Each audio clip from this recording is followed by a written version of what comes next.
Mobility in developing world cities is a very peculiar challenge because different from health or education or housing, it tends to get worse as societies become richer.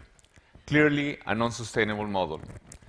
Mobility, as most other developing country problems, more than a matter of money or technology, is a matter of equality, equity. The great inequality in developing countries makes it difficult to see, for example, that in terms of transport, an advanced city is not one where even the poor use cars, but rather one where even the rich use public transport. Or bicycles. For example, in Amsterdam, more than 30% of the population uses bicycles, despite the fact that the Netherlands has a higher income per capita than the United States. There is a conflict in developing world cities for money, for government investment. If more money is invested in highways, of course there is less money for housing, for schools, for hospitals. And also, there is a conflict for space. There is a conflict for space between those with cars and those without them. Most of us accept today that private property and market economy is the best way to manage most of society's resources. However, there is a problem with that market economy needs inequality of income in order to work. Some people must make more money, some others less, some companies succeed, others fail. Then what kind of equality can we hope for today with market economy? I would propose two kinds which both have much to do with cities. The first one is equality of quality of life, especially for children. That all children should have, beyond the obvious health and education, access to green spaces, to sports facilities, to swimming pools, to music lessons. And the second kind of equality is one which we could call democratic equality. The first article in every constitution states that all citizens are equal before the law. That is not just poetry, it's a very powerful principle. For example, if that is true, a bus with 80 passengers has a right to 80 times more road space than a car with one. We have been so used to inequality sometimes that is before our noses and we do not see it. Less than 100 years ago, women could not vote, and it seemed normal. In the same way that it seems normal today to see a bus in traffic.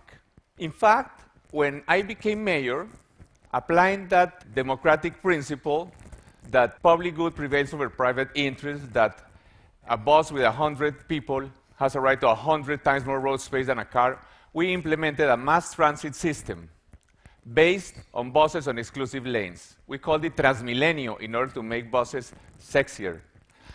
And one thing is that it's also a very beautiful democratic symbol because as buses zoom by expensive cars stuck in traffic, it clearly is almost a picture of democracy at work. In fact, it's not just a matter of equity. It doesn't take PhDs. A committee of 12-year-old children would find out in 20 minutes that the most efficient way to use scarce road space is with exclusive lanes for buses. In fact, buses are not sexy, but they are the only possible means to bring mass transit to all areas of fast-growing developing cities. They also have great capacity. For example, this system in Guangzhou is moving more passengers our direction than all subway lines in China, except for one line in Beijing, at a fraction of the cost. We fought not just for space for buses, but we fought for space for people, and that was even more difficult. Cities are human habitats, and we humans are pedestrians. Just as fish need to swim, or birds need to fly, or deer need to run, we need to walk. There is a really enormous conflict when we are talking in developing country cities between pedestrians and cars. Here, what you see is a picture that shows insufficient democracy. What this shows is that people who walk are third-class citizens, while those who go in cars are first-class citizens. In terms of transport infrastructure, what really makes a difference between advanced and backward cities is not highways or subways, but quality sidewalks. Here they made a flyover, probably very useless, and they forgot to make a sidewalk. This is prevalent all over the world. Not even school children are more important than cars. In my city of Bogota, we fought a very difficult battle in order to take space from cars which had been parking on sidewalks for decades in order to make space for people that should reflect dignity of human beings and to make space for protected bikeways. First of all, I had black hair before that. And I was almost impeached in the process. It is a very difficult battle. However, it was possible, finally, after very difficult battles, to make a city that would reflect some respect for human dignity, that would show that those who walk are equally important to those who have cars.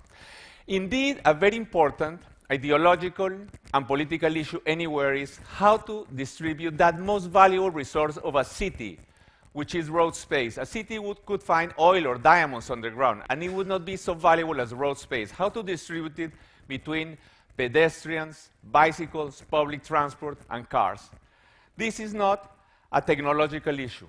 And we should remember that in no constitution, parking is a constitutional right when we make that distribution. We also built, and this was 15 years ago, before there were bikeways in New York or in Paris or in London. It was a very difficult battle as well.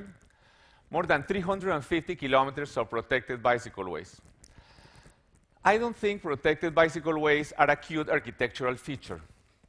They are a right, just as sidewalks are, unless we believe that only those with access to a motor vehicle have a right to safe mobility without the risk of getting killed.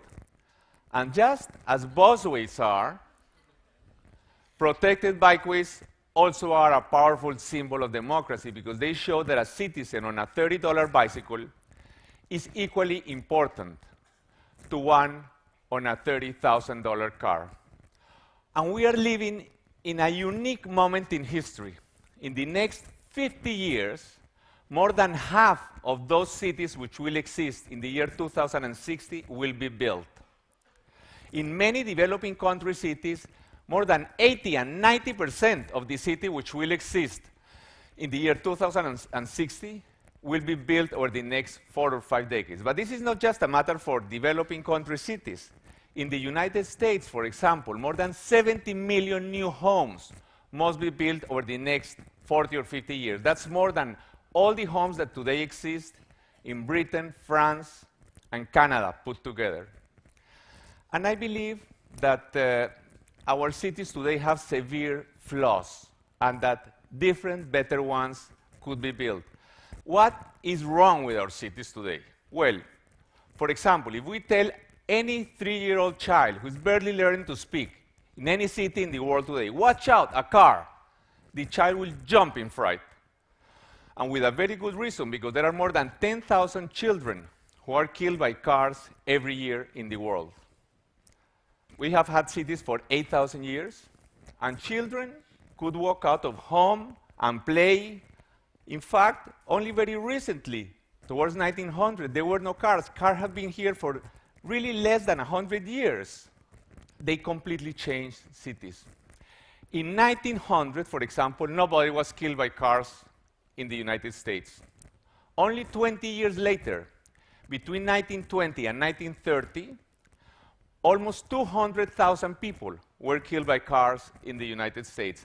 Only in 1925, almost 7,000 children were killed by cars in the United States. So we could make different cities. Cities that would give more priority to human beings than to cars, that would give more public space to human beings than to cars. Cities that would show great respect for those most vulnerable citizens, such as children or the elderly. I will propose to you a couple of ingredients which I think would make cities much better. And it would be very simple to implement them in the new cities which are only being created. Hundreds of kilometers of greenways, crisscrossing cities in all directions. Children would walk out of home into safe spaces. They could go for dozens of kilometers safely, without any risk, in wonderful greenways, sort of bicycle highways. And I would invite you to imagine the following: a city in which every other street would be a street only for pedestrians and bicycles. In new cities which are going to be built, this would not be particularly difficult.